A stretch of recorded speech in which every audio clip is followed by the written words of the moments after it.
Hello, welcome to Web of Stories. My name is Melinda. It is Wednesday, and today, Wednesdays with Will. We're gonna do Shakespeare today. And this is actually was supposed to be done before, but I only finished our November book on November 30th. So I'm gonna talk Troilus and Cressida, because that was our November play. If you watched my monthly wrap up, I said something about this play, which was, I said, there's one big, really weird thing about this play. I'm not going to keep you in suspense. I'm going to tell you what that one big, really weird thing is. And it is this. This play is called Troilus and Cressida. Troilus and Cressida, oh, hello. Alice is going to come join us too. Hi, sweet girl. Troilus and Cressida are, at best, a subplot to this. I mean, I'm like, there's barely any Troilus and Cressida in this. I mean, like, I totally forgot Troilus and Cressida were a thing in this. So, yeah, I went into it, yes. I went into this thinking it would be some kind of, think of the other plays like Romeo and Juliet, Antony and Cleopatra. Those are epic love story kind of ones, right? So I thought Troilus and Cressida would be too. And I mean, there's a little of that, but that's not what this play is. This play is the Trojan War. This is Shakespeare Goes to the Trojan War. And you see all the people in the Trojan War. There's Ajax and Hector and Achilles and Patroclus, and they fight the Trojan War. And there's also these people and there's Helen and Cassandra and Priam. There's also these people called Troilus and Cressida who happen to get it on. So that's really what it is. I'm not even going to go into the plot of this play because it's the Trojan War. A little bit. Troilus and Cressida is kind of forbidden love sort of thing, separated. It's kind of like grown-up Romeo and Juliet, but not nearly as good, or not nearly as developed. I shouldn't say not nearly as good. So this was my thought of this play when I finished it. Why the hell is this not a movie? This is like the most movie-friendly Shakespeare play I have read.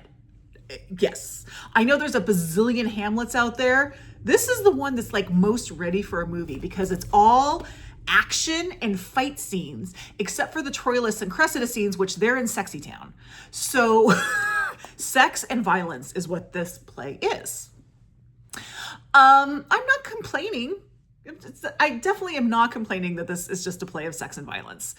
It's not as violent as I hear like Titus Andronica is. So it's not like super bloody violent. It's war violence, and it's the kind of violence you would expect from these characters. So it's nothing shocking. It's the Trojan War. I don't need to go into the plot of it because that's what it is.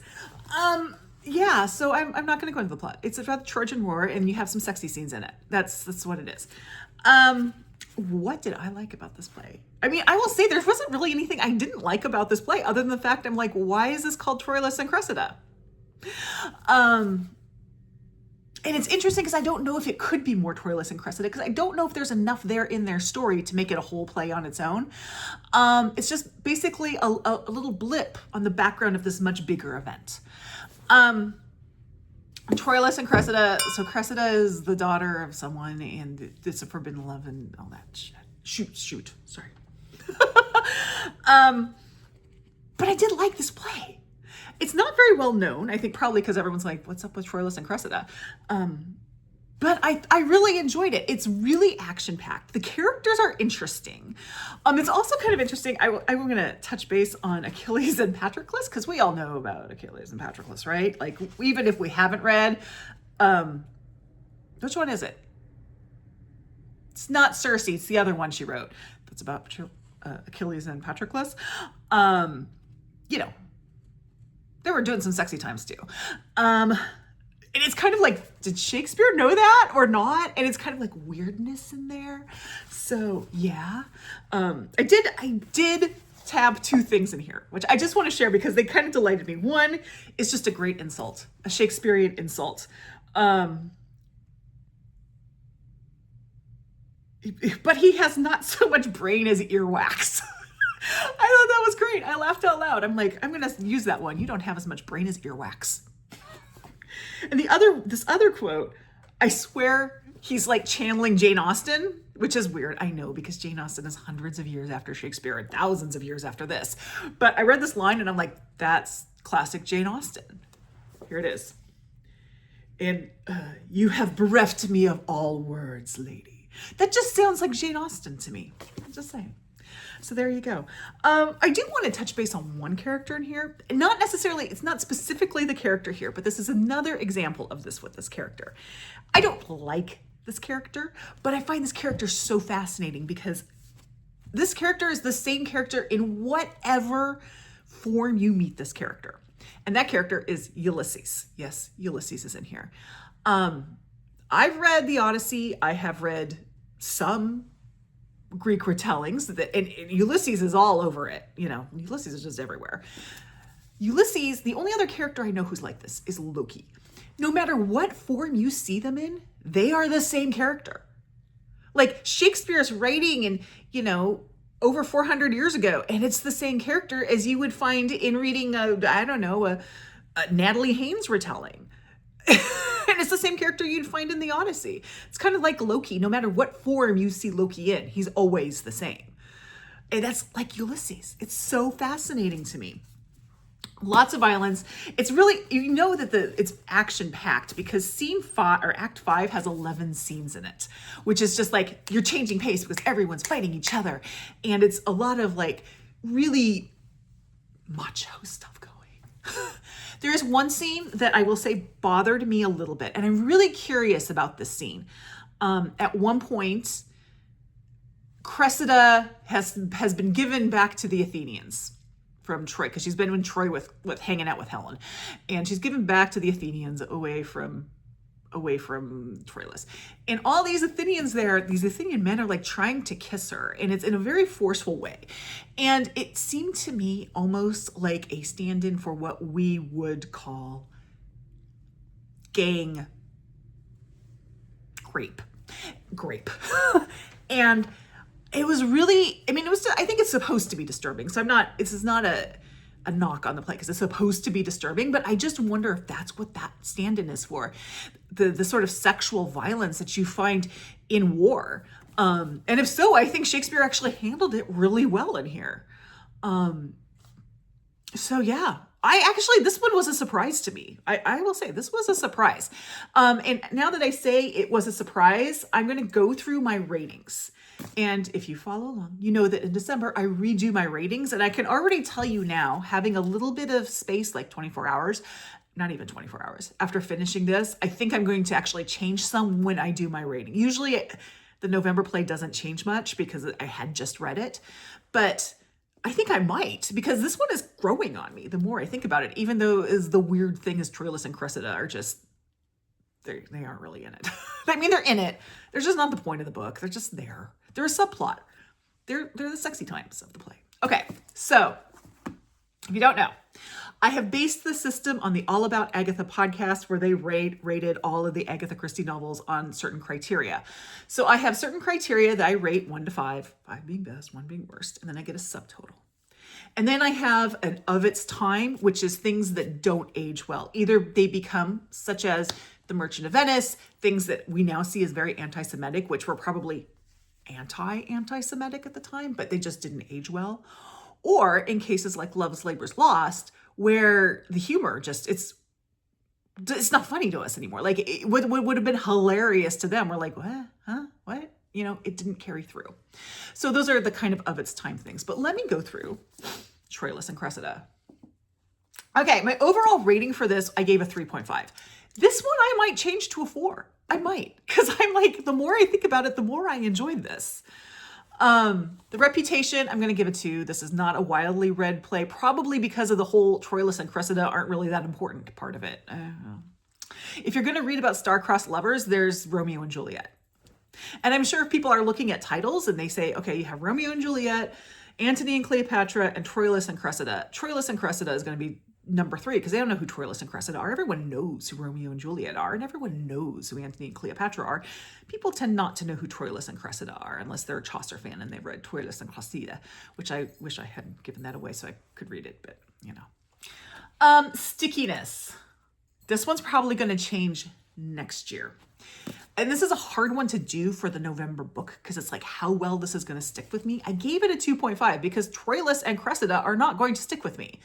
The rest of the play probably will. But that's because I know it already, because it's the Trojan War. I mean, it's a story told a bazillion times. It's Shakespeare's way of telling it, and it's very Shakespearean, and it's great. I mean, the Trojan War was meant for Shakespeare. That's the kind of drama that is.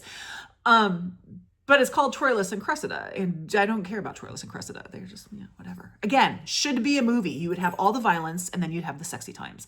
This needs to be a movie. Okay. Characters. I gave this a 2.5. It should probably be higher. We'll probably rate it again. Mostly because I felt like there's the Troilus and Cressida issue of they not really being that important, but also I didn't know how much credit I should give Shakespeare because these are well-known characters. At least in our time, they're so well-known and they're being retold over and over. Song of Achilles. That's the book I was looking for. Sorry. Being told over and over and over again. We know them already. So I didn't know what to give this for that. So I gave it a 2.5. I may change it. The poetry. I gave this a 3.5 thanks to the insult and the Jane Austen subject. Because those two, there weren't a lot of lines that stuck out to me going, start like, oh, I know that line. Oh, that totally is beautiful. But like the earwax insult. And all of a sudden I thought, like, did Jane Austen just write that? This just stuck out to me. So I'm going to give it a 3.5. And would I see this? I don't know if I would go see a stage production of this because I don't know if this would do well on the stage. The scope of it is so big that I don't know how you could do it on the stage. But gosh darn it, I will be there on opening night if you make this into a movie. Well, I should say, would I see this? 5 as I would travel to see this. 1 is you couldn't pay me to see it. This one really depends on how it is. I will see a movie of this because, and I mean a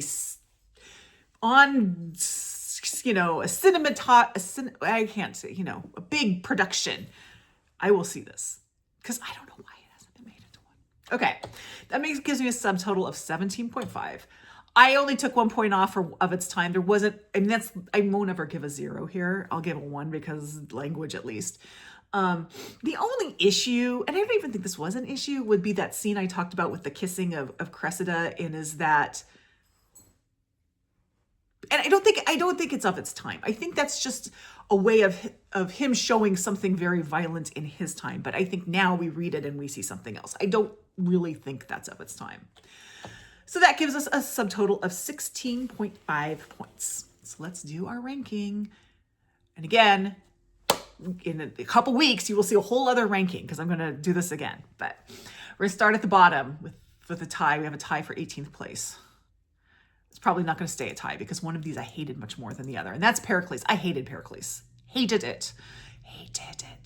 I strongly did not like A Winter's Tale. And that was the bottom until Pericles, but I'm pretty sure Winter's Tale is either going to go up or Pericles is going to go down. In 17th place, we have All's Well That Ends Well, which I think is really low. No, I don't. I messed that up. All's Well That Ends Well I did not like because there were things in it that it got hit with of its time because it's about a woman trying to trap a man, and it's like, let's get pregnant without him knowing it. Let's basically grape him sort of thing in there. And I was really troubled by some of the the subject matter in All's Well That Ends Well. And I frequently get it mixed up with As You Like It, which is why I had that little weird thing there. In 15th place, we had we have a tie. Timon of Athens and King John. Timon of Athens is one that it's weird because I think the message of Timon of Athens would be completely different in 400 years ago than it is now. I think if you read it now, you get a completely different message out of it. And I don't know if that message is one that resonates. It's basically, have better friends. So I don't know how well that carries out Timon of Athens. So yeah, it was kind of weird that way. Like I read it, like I'm getting this message, but I think it should be something else sort of thing. And then there's King John, and King John is really interesting because it's a history, but it's probably the least known. It's one of the least known histories. And it's interesting to read as a comparison to the better known histories, the Henry, the 4th, 5th, 6th, the Richards. because those are so at this point entangled with what we see as history, actual history, with whatever. I mean, Shakespeare is that influential that like we really think these things happened when no, that was Shakespeare. And here you see a King John where you don't have that. So you can really kind of separate the two. I think the weaknesses of King John are its strength, which is weird. But I definitely would recommend reading King John, not for enjoyment especially, but just to kind of set you up for the other histories. In 14th place, we have Love's Labour's Lost. And I had kind of talked about this before with Love's Labour's Lost. Really, the problem with that one is the humor didn't survive 400 years. It's what was hilarious then is just not funny now. I mean, it can be, I think, if you see a really good production with a strong director and a strong cast that can sort of imbue more humor in it, or imbue the humor that is there in a way that 21st century audiences would understand, I think it could be great. But just generally, yeah, it's a hard one just for that. And then in 13th place, we have Troilus and Cressida. And I'm gonna be honest, the next time you see this ranking, I think Troilus and Cressida is gonna go higher because it's growing on me. That's a problem with doing these rankings right afterwards. It's like, okay. And then 24 hours later, I'm like, ooh, wait, I like that one more. So Troilus and Cressida. In 12th place, we have Antony and Cleopatra. Really, I will say for Troilus and Cressida, from 13 up, these are all plays I liked. So actually, I will say King John up. Well, Love's Labour's Lost is kind of weird. Antony and Cleopatra. My main problem with Antony and Cleopatra is Shakespeare can write fantastic female characters, and I expected Cleopatra to be a fantastic female character, and I felt that she wasn't. But like Love's Labour's Lost, I think that can be remedied with a really strong actress. But on the page, it came off. She did not come off well. In 11th place, we have Cymbeline, which, as I have said every time, is a hot mess, but at least it's a fun hot mess. It is. It's Shakespeare through the kitchen sink at Cymbeline. It's messy, but it's fun. It's kind of wild. You're like, what next? Oh, okay. You're always surprised by what's coming next with Cymbeline. It's definitely a strange one, but it's fun. Okay, we have a tie for 9th place between As You Like It and The Merry Wives of Windsor. So with As You Like It, I liked it. I just felt like everything that was done in As You Like It is done better in different plays. And that happens in some other plays as well. It does play with gender really well, probably a little bit better than another play that I'm going to mention, although I like that play better. But story-wise, oh, my internet just went out again. At least I have this up so you can see, so I can see it. Yeah, it's good. It's just, I think there's better plays. And The Merry Wives of Windsor is, as I've said before, the sitcom of Shakespeare. It was written in a I don't know if it was written in a very short period of time because I don't know how long it took Shakespeare to write plays. I do know that he wrote this one in about 2 weeks. And he wrote it because Queen Elizabeth I wanted to play about Falstaff. So it's fan service is what it is. And it's funny, lots of sex jokes, but it doesn't stick with you. It's a sitcom, you know. Okay, let's go up. And in 7th place, I have another tie, and this is a weird tie. Because lots of times when we have ties, it kind of like there's some similarities. There are no similarities between these two. The first one is Coriolanus, which is probably the most difficult play that we've done so far in the Bard Room. It's a very political, it's not especially well known. It is set during the Roman period, and it's like power and all that. It's very political. I saw a live production of it, which was really good, but it was a challenge for me. I think it's an interesting play to read now. What's in there isn't analogous to what's going on now, but it does make you think about things. But it is difficult. And the other one is a lot of people's very favorite Shakespeare play, which is Much Ado About Nothing. And this one is a case of, I love half of it. I love Benedict and Beatrice. If this play were just Benedict and Beatrice, it might be my number one play. I just hate the other storyline, which is Hero and Claudius, I think is his name. I forgot his name already. It doesn't matter because he's horrible, but I hate that storyline. But I love Benedict and Beatrice. So this is really kind of a juggling act for me. Definitely fantastic for Benedict and Beatrice. Like the writing between those two is the best between whatever. And I have another another unlikely tie in 5th place. The first one is The Merchant of Venice. This one took a hit in of its time because I honestly believe that Shakespeare was being very progressive in this play and actually trying to address anti-Semitism. And we can appreciate that, but we still have to accept the fact that a lot of how we see it now is very anti-Semitic. You see what I'm saying? That's a hard thing to sort of mentally parse out. I think it's an important play. I think it's a great play, by the way. It is great. I think it's one that should be taught in college. I don't know if the synapses are firing enough in high school students to really kind of untie that knot that's there with like what it was saying and what it is saying and trying to put it, because I think there's a lot of context you need for this play. But it has a lot of it's very famous lines. It's good. It's hard for that reason. And the next one I liked, I think I like this more than most people that I've talked to. A lot of people don't like this play. I have really liked it. And it might be because of the adaptation I watched. And that's Henry IV, Part 1. The adaptation I watched was The Hollow Crown, in which Henry IV is played by Jeremy Irons, but Prince Hal is played by Tom Hiddleston. But this is about Henry IV, whose son just is partying all the time and getting drunk. There's going to be a war. That's it. It's a lot of Falstaff, a lot of wordplay. I thought it was fantastic. I haven't yet read Part 2 because it's still here, but I will actually for these plays, which is Richard II, Henry IV Part 1, Henry IV Part 2, Henry V, and then the second season is Henry VI Part 1, 2, and 3. I am watching The Hollow Crown to go along with it, which highly recommend. Highly recommend that. But yeah, I really liked Henry IV Part 1. I generally think I like his histories. I generally think I do.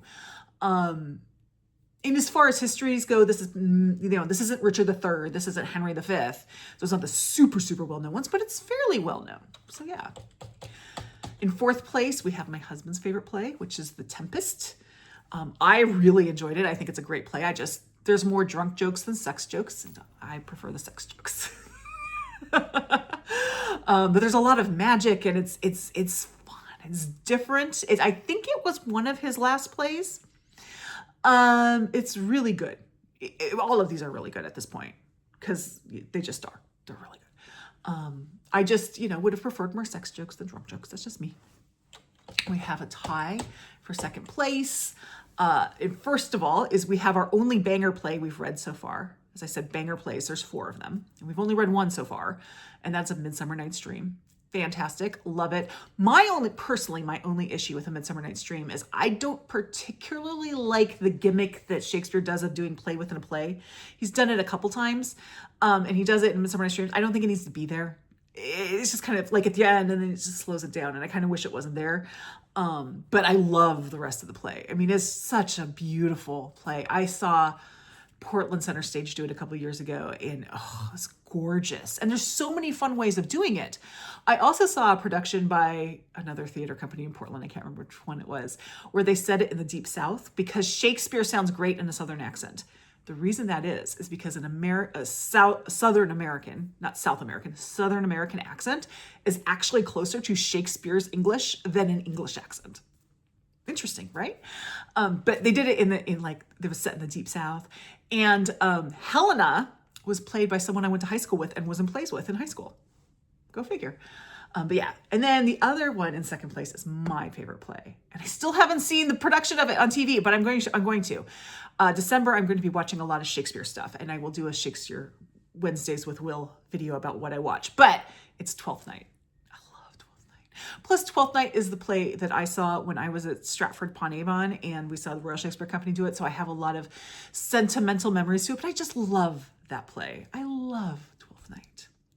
And number one is it's an amazing play. I really enjoy this one too. It is the play I think most works on the page as well as the stage. Some of these plays, like say Antony and Cleopatra, I think are probably much better to see than to read.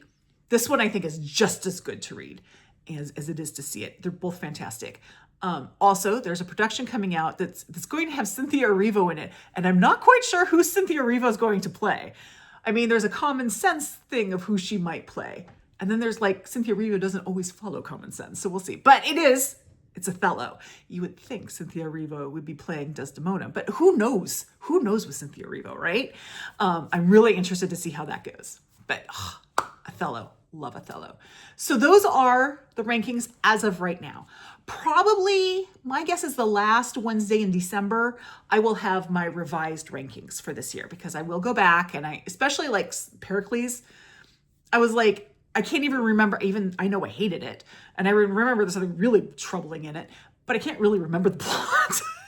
So it's probably going to go down on stickiness and things like that. And this one's going to go up, because the more I think about it, the more I like this one. So stay tuned for that. So next week I will have my January draw up. I've already done it. I did it early because if I needed to order a play, I wanted to take advantage of free shipping on Black Friday. There you go. I'll give you a little hint. After all that, I didn't need to do that. It's one I already owned. So I will do that. I don't remember. So that's the 10th, the 17th. Oh, we're on New Year's Eve will be my countdown. We'll do that on New Year's Eve. That'll be my New Year's Eve video, will be my new rankings. So that's going to be the 10th. The 17th I don't know if there'll be one for the 17th, to be honest. 17th or 24th will be my viewing of Shakespeare. I have some Shakespeare viewing I'm going to be doing. One of which is something I'm trying to two of them are trying to talk my kids into watching with me. One is Twelfth Night. And it's the Shakespeare in the Park one with Peter Dinklage and Lupita Nyong'o, who plays Viola, and her real brother plays her twin, which I think is awesome. And at one part, apparently they go into Swahili. It's really cool. It has Sandra Oh in it, Peter Dinklage, Jesse Tyler Ferguson. It looks awesome. I've seen clips of it. I'm so excited. I just haven't watched it yet. So I'm trying to get my kids to watch that with me. And then there's another one. I'm not going to tell you what it is. It is not a Shakespeare play, but it is Shakespeare related.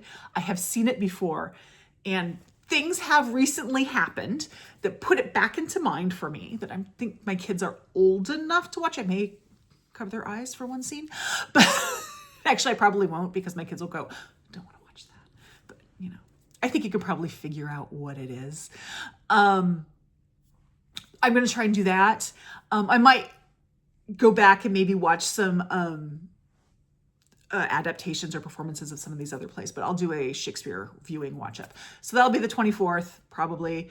And then the 31st will be the rankings. And I've talked for almost half an hour, so I'm going to stop now. If you'd like to join us and talk Shakespeare, on my Discord, we have a thread called The Bard Room. That's where we talk Shakespeare. Feel free to join us. Like, subscribe. Oh, if you want to leave an emoji, if you want to play the emoji game, if you want to. I don't know what to do, except say, Trojan War, Greek mythology, whatever. Leave some kind of mythological creature. There you go. Like, subscribe, join my Discord. I'll see you in the next video. Bye-bye.